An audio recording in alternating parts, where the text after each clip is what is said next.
Grocery margins are in the single digits on the retailer level. They're on the single digits. So it just needs to change. And that's where we fit in. We can actually bring the farms closer to the people and closer to distribution centers. When you talk about vertical farm in a larger context, controlled environment agriculture, CEA as it's known, you'll see that there's vertical farming, there's greenhouses, there's all sorts of, there's hydroponics, aquaponics. There are all sorts of methodologies to control the inputs and the variables in the environment around the plants that are growing. But when you do it 18 feet tall and you do it with sunlight in the size of a football field, roughly, we can produce 1.9 million pounds of produce. Welcome to Mindful Businesses, presented by Sarani, and I'm your host, Vidya Iyer. In our podcast, we bring to you brands that are mindful in their practices and processes. A mindful business adopts and employs sustainable social, economic, and environmental practices. Today, we have with us Eddy Badrina, CEO of Eden Green Technology. Everyone deserves nutritious, fresh, and safe food. He joins us from Dallas, Texas. Welcome, Eddy. Thanks so much for having me, Vidya. One of the challenges of the 21st century is that we have to feed 7 to 10 billion by 2050, and we have to do that sustainably. According to USDA, agricultural activities contribute about 10.5% of the greenhouse gases, but these same activities offer us ample opportunities to reduce greenhouse gases. How is that possible? The problem that we're trying to solve and what you illuminated, you've got a population density that's going up and you've got a demand for food and specifically for leafy greens, for herbs, for vegetables, and even meat alternatives through plant proteins. So you've got that driving demand and population growth. And then because of what you said, both in terms of climate as well as in terms of topsoil erosion, we've got a diminishing supply of greens.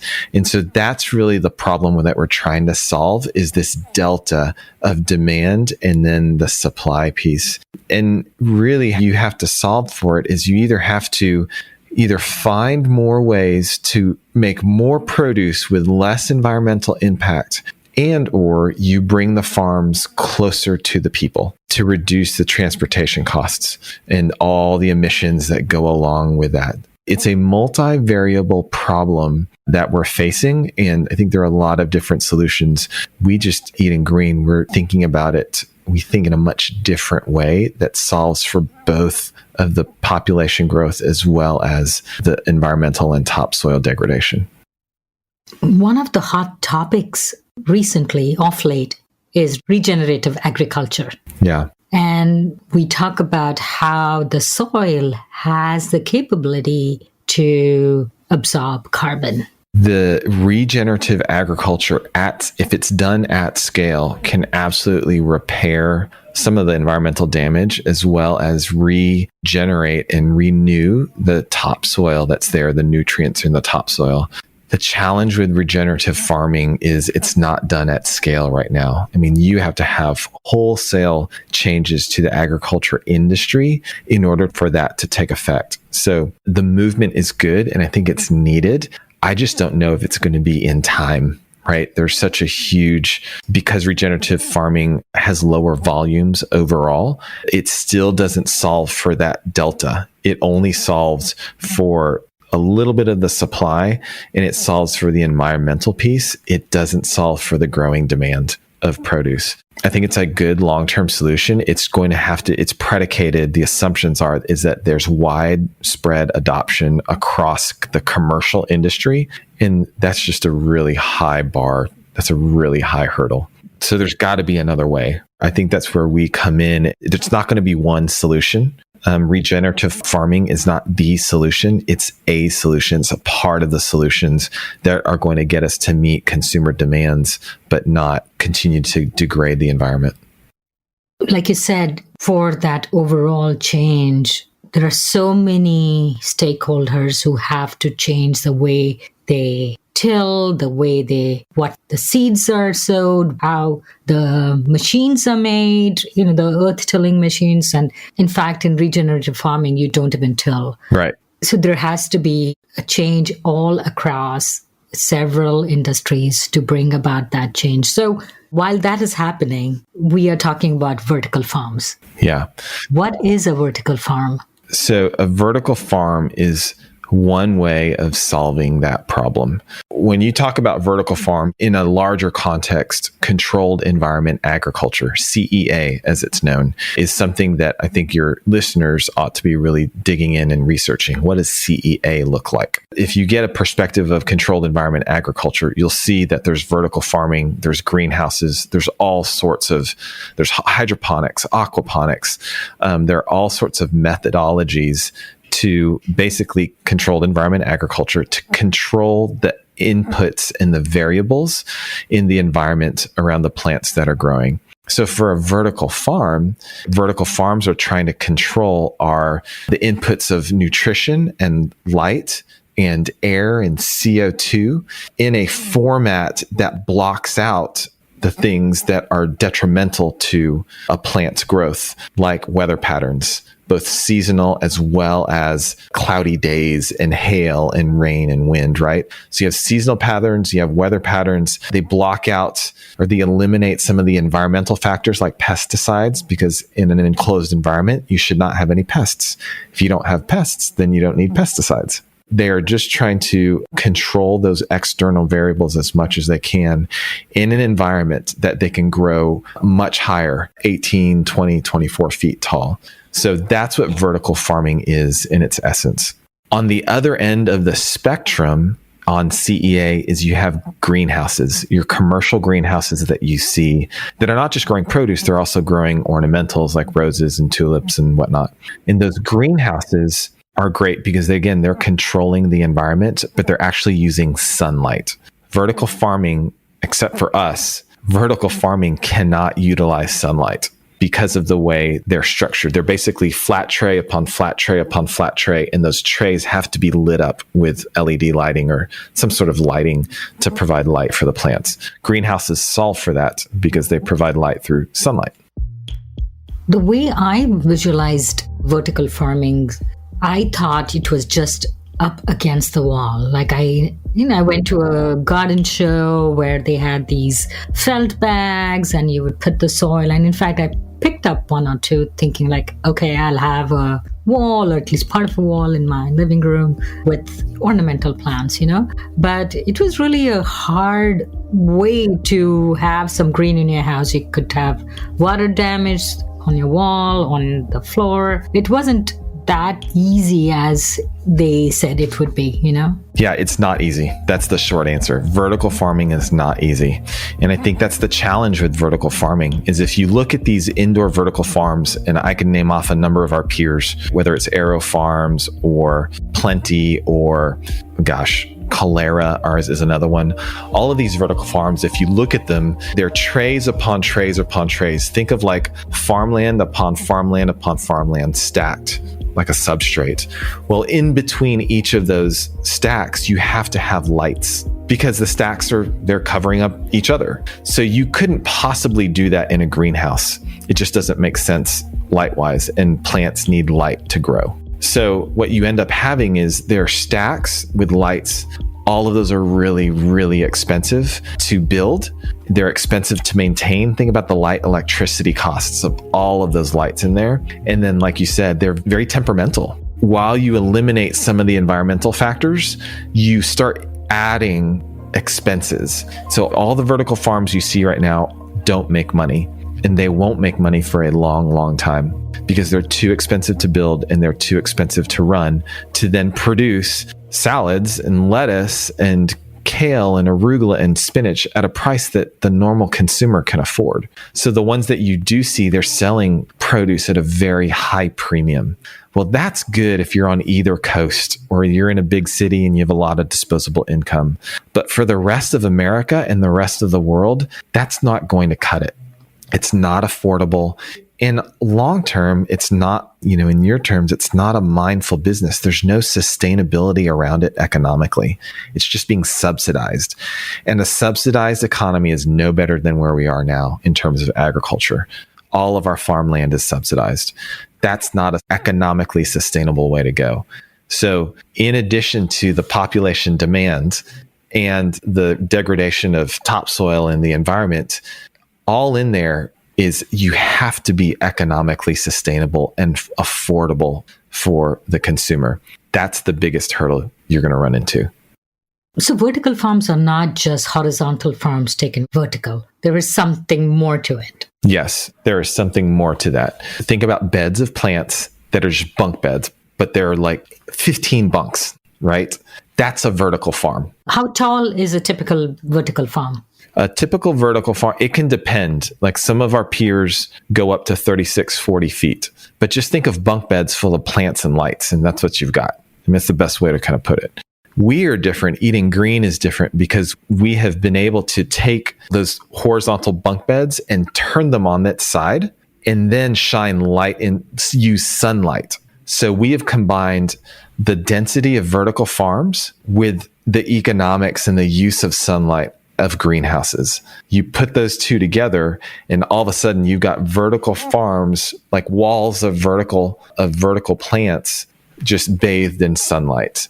And that makes it really, really efficient, really economically sustainable. There's long-term value in what we're doing versus some of our other peers.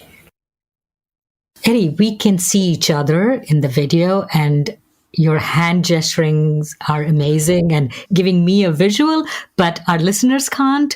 Can you just describe exactly what it looks like? Yeah. Like you said, a bunk bed turned on its side. If a vertical farm are bunk beds with plants and lights, vertical greenhouse is like 18-foot vines spaced a foot apart in long rows that are yards long.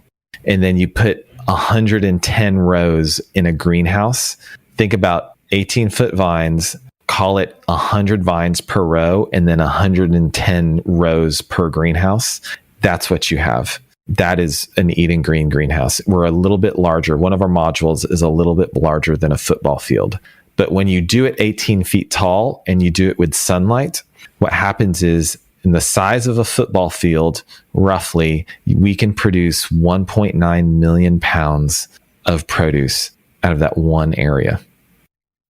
I have two questions. You said that the vines are a foot apart. So how do you get the sunlight in there? For your listeners, if they can imagine the 18-foot vertical towers a foot apart all the way down a row, and then each row is 6 feet apart from each other. Got it. For people to pass through, for the harvesters to pass through. So you've got this row after row after row of all these vines a foot apart.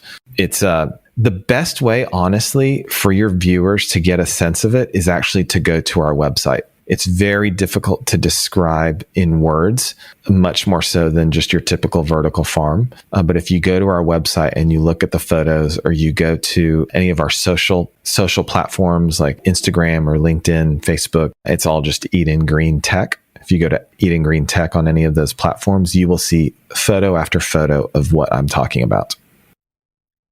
And the second question I had is that pests play a part in our ecology. You're not killing them, but there's pollination, there's crossbreeding, natural. They play a part, right? So and say, if I'm completely exaggerating, say all farming goes to vertical farming in a greenhouse. That wouldn't be good, right? No, again, we are not the silver bullet. We are part of the solution for sustainable farming, just sustainable farming practices. I will take your statement with a caveat. Not all pests are additive to the growing environment. In fact, really no pests are. There are certain bugs, but no real pests are added to that growing environment. A lot of the reason that pests are pests is because they're usually negative consequence to the plants. And so those are the bugs that we are trying to keep out. Whether for cotton, it's the weevil. For certain types of plants, it's the ladybug, right? Or the aphid, or, the grubworm, any of that, the thrip. There are all sorts of bugs that just don't have any use other than, honestly, from a topsoil perspective, they're more useful when they die because then they provide, right, the nutrients after they decompose. From our perspective, we're trying to keep bugs out so we don't have to use pesticides. And because we harvest, so a typical plant in our system, depends on the plant, but a typical plant will actually grow to a saleable size in 21 days. So we can have up to 17 harvests a year in one of our greenhouses. So when you turn it like that, it really is, it needs nutrients in the water. It needs carbon dioxide in the air. And it needs the right temperature of the water as well as temperature in the air. And that's what it needs to grow. All the other stuff is nice to have, but what it needs to grow nutritiously and for the taste profile to be really good is water, air, and nutrients. And that's what we control. You mentioned that your football size greenhouse produces 1.9 million pounds of produce. If we used conventional agriculture, how much would that be? That's equivalent to 40 acres of open field farming. And a football field is how big? 1.5 acres. So here's where the environmental impact starts to really make sense. We use 99% less land. We use 95% less water. So if you can imagine, a 40 acres of farming will waste close to 800,000 to 900,000 gallons of water a year. Waste, not use, waste. It uses a lot more than that. On our end, while we use 100,000 gallons a month, we only waste 1,000 gallons a month. We waste 35 gallons a day. Let me put that in housing terms. One of our houses, your house and my house, will waste 45,000 gallons of water a year. Wow, those are pretty astonishing numbers. Yes. But you don't use soil, right? You use hydroponics to grow your produce, right? That's correct. We use a certain type of hydroponics called NFT. It's a nutrient film technique type of hydroponics to grow. So in that, we do have a grow medium. It can be either rock wool, which is literally what it sounds like. It's lava rock heated to over 1,000 degrees, spun into a wool-like consistency, and then placed a seed or 2 or 3 are placed in that rock wool, and that's where the plant will actually grow. It's a very, very common grow medium. We actually use other grow mediums that are a combination of cocoa husk and peat moss, but no soil. That's one of the many ways that we just try to optimize the plant growth. But what it ends up being is we can produce a lot of produce, a lot of plants in a small amount of space. And when you take that and you think about, okay, a lot of plants in a small amount of space and it's economically efficient, then you can start to think about, instead of delivering from farms to people, you bring the farms closer to the people. So not a lot of your listeners may know this, but 90% of all lettuce comes from California. For the entire United States comes from California. Wow. If you think about the transportation costs to get it from California to Indiana, California, Texas, California, all the way across the coasts, it's very expensive financially. It's also very expensive to the environment. Yes, and it has to be probably in refrigerator trucks, right? Because they would wilt right away, yeah. Oh, yeah. Our industry right now, with the price that you pay for greens, what's accounted in that price is 30% waste. If you can imagine that. In no other industry is 30% waste acceptable, but somehow in the ag industry, it's acceptable. So, and now with the pandemic, what used to cost $900 to $1,000 to deliver from California to Texas now costs $3,000 to $4,000 to deliver. I don't know about you, but in a low margin business, that type of increase in transportation costs will kill any margins that you have. So now you've got really expensive transportation accounting for 30% waste in an industry that's already being subsidized, and it's having overall negative environmental impacts. You've got to change that system. And the margins, like you mentioned, in the grocery industry are like very, very low, like 1% or 2%. Grocery margins are in the single digits on the retailer level. They're on the single digits. So it just needs to change. And that's where we fit in. We can actually bring the farms closer to the people and closer to distribution centers because we're affordable. And I think that's the last piece is greenhouses, while they're economically viable, they're still far away from the consumer.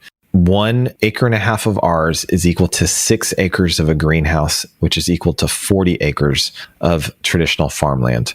So if we know that traditional farmland isn't solving for transportation, logistics, cost, spoilage and waste, and then food safety, well, greenhouses sort of solve for that. They solve for a lot of that. They don't solve for the distribution piece.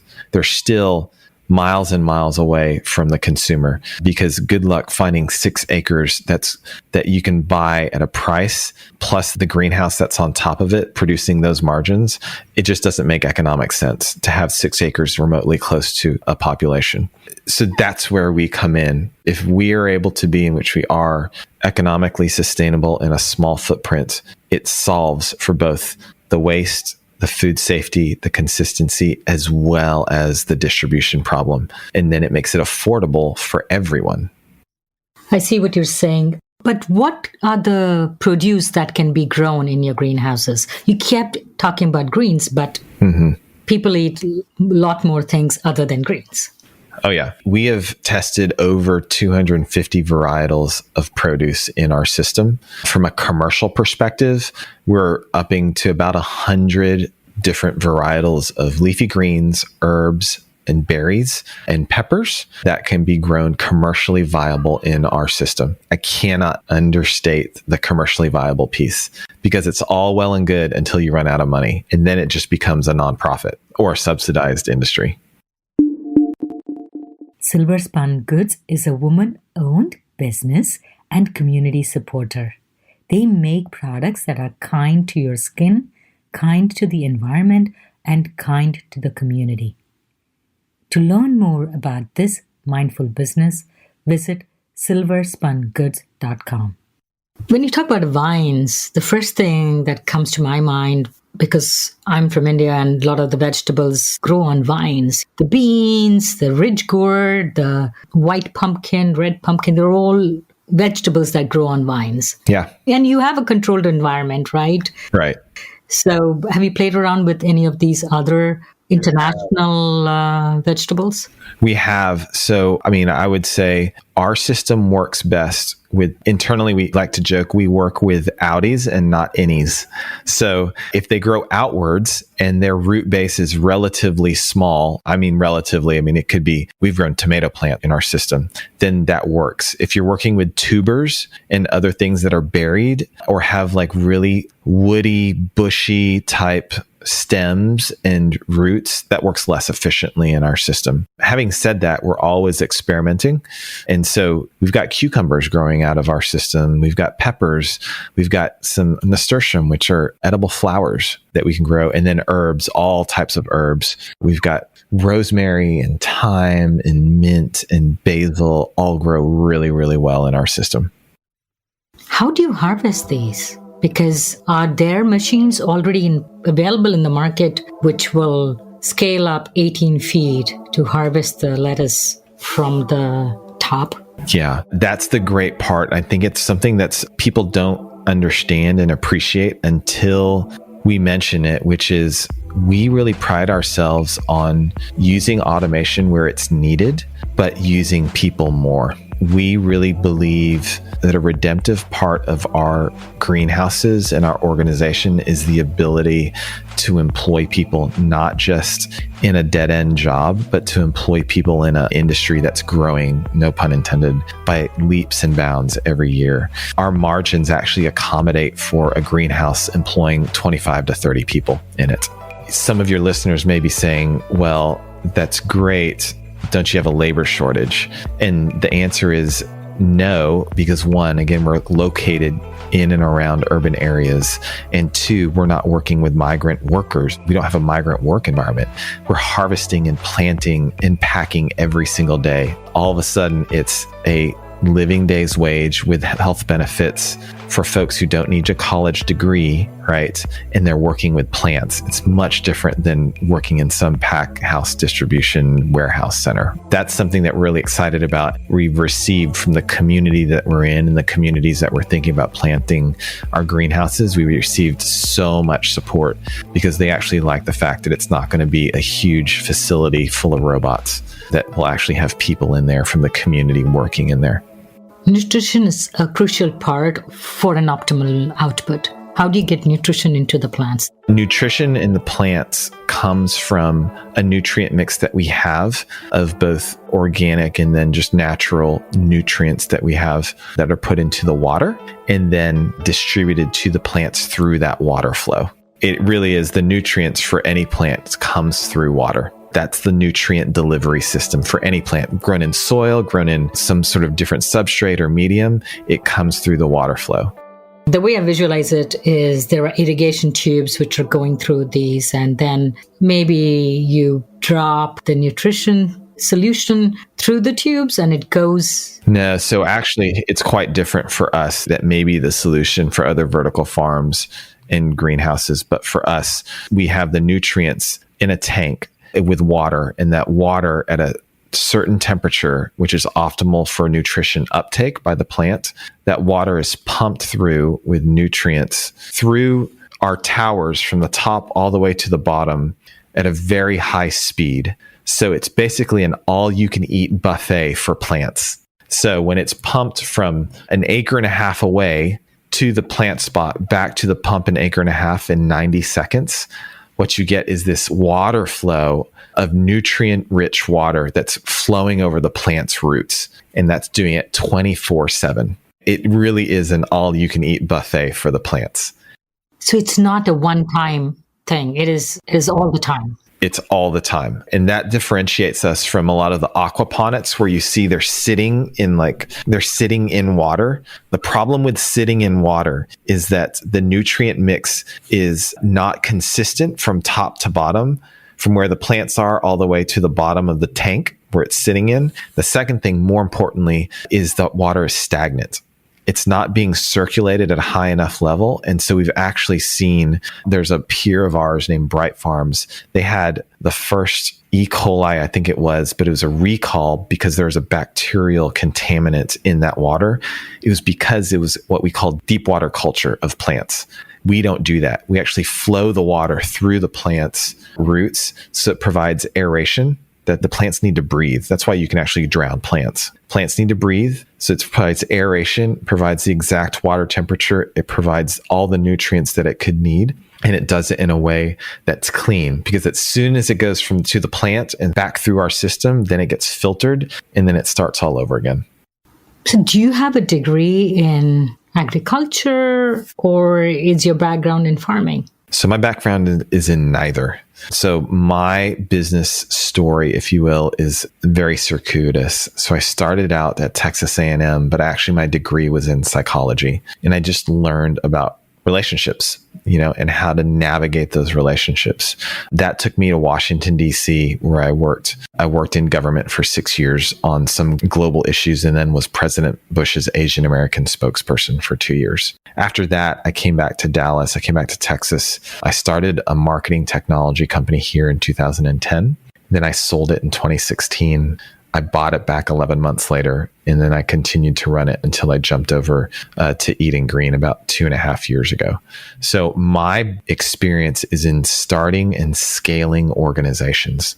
I leave it to my experts on my team, my head of horticulture, my engineers, the inventors of the technology, my operations people. I have built teams around them so they can run this thing really well and continually innovate and optimize these greenhouses. It's a challenge with a lot of the folks in our industry is they've grown up in the industry and they're so set in their ways that they can't see the way out in terms of change in order to meet that demand that we talked about in the beginning, right? they can't see how to move the farms closer to the people. It takes a technologist who's empathetic with the consumer as well as with all the other market and environmental factors to be able to say, okay, maybe there's a better way. Let's talk about your customers. Who is a typical customer for Eden Green technology? So a typical customer is actually a supplier, a grower, a distributor, a grocer retailer. So we are much different than a lot of our peers in that a lot of our peers have their own brand that's on the packaging and they're selling that brand at a premium price. We've gone the opposite directions. Right. Like Plenty was bought by Walmart, and actually I checked their website. They have all the microgreens and the greens packed in Plenty labels. Absolutely. They are pursuing the route of selling really high margin premium goods. And that's great for the people that can afford them. We've gone the opposite direction. We actually want to be infrastructure. We want to be the company that no one knows outside of the industry, but in the industry, everyone looks to and says, yeah, they are the standard by which we're based. Because if we're infrastructure, then we are providing a good to everyone. There's no premium electricity. It just is. And electricity is provided by infrastructure companies. There's some premium internet, but internet is becoming an infrastructure. That's the way that we want to do it.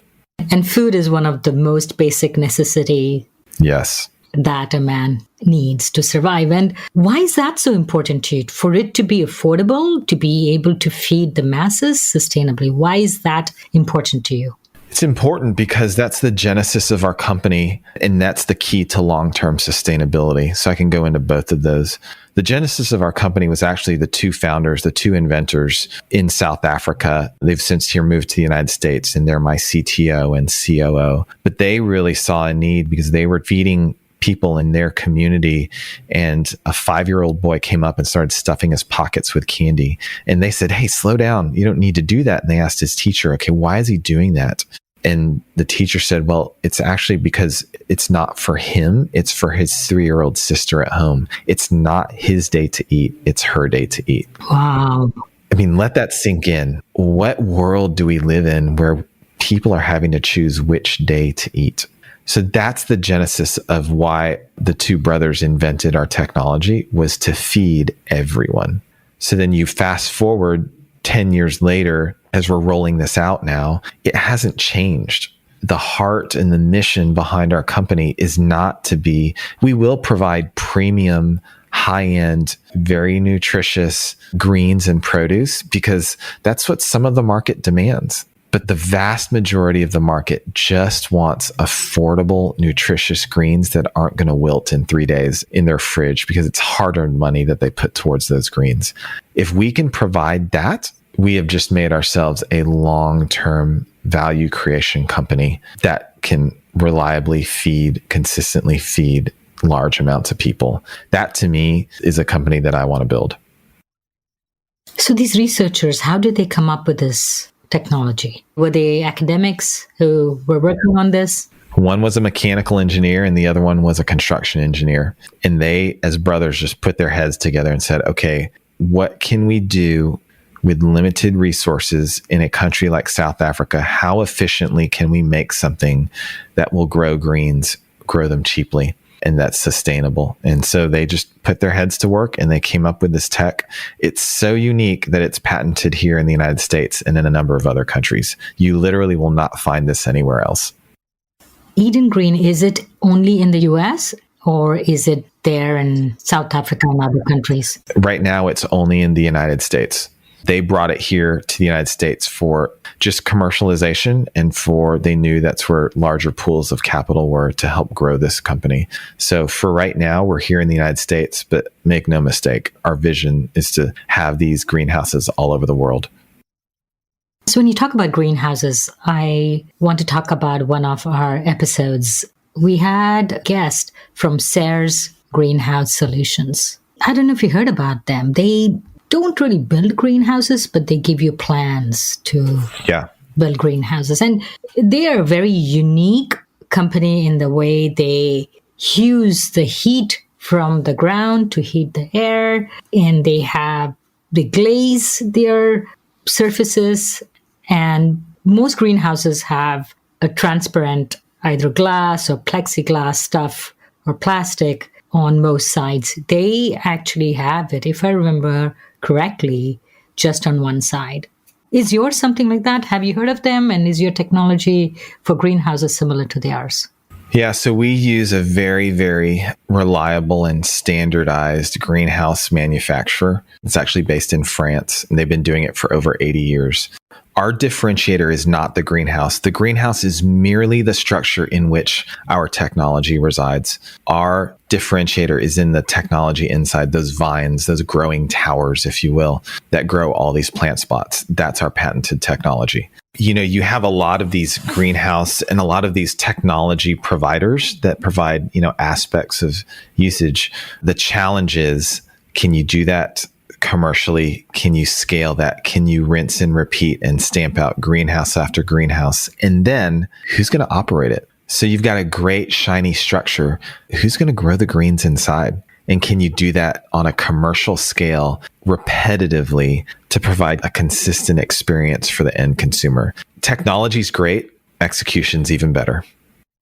What are the tools that you offer then to your customer, right? Because this is a completely new avenue for, say, Kroger to have or the other grocery stores to have. We own and operate all of our greenhouses. We supply the greens. Oh, that is incredible, because I was visualizing them buying the kit from you and you providing. Listen, if you're going to grow 2 million pounds of leafy greens, there's no kit. This is a commercial operation. It would be as much as saying, hey, if you want to make your own cars, we'll sell you the car factory. That just doesn't exist. Doesn't make any economic, financial, organizational sense. The car factories own the cars. We own the greenhouses. We own and operate them and then supply the greens to our customers, which are the distributors, the growers themselves. We've got a couple of growers who their demand for their brand has outstripped their supply. So they want us to grow for them. Also, when you own all these greenhouses, you can move produce around wherever there is demand. So overall, to reduce waste again. Correct. We had one distributor tell us, we're the first supplier that asks the question, where do you want these greens grown? Instead of asking the question, what can you buy from us in this certain location? We are at its essence, we are customer centric, and we want to be where the population is. We want to be where the customers are, and we want to grow what they want to eat. The one thing I did not ask earlier is these pots in which you grow the plants, what are they made of? They're injection molded food grade plastic that will last 15 or 20 years. They're the same things that all of our produce crates are made out of. Like it's food grade, industry standard injection molding.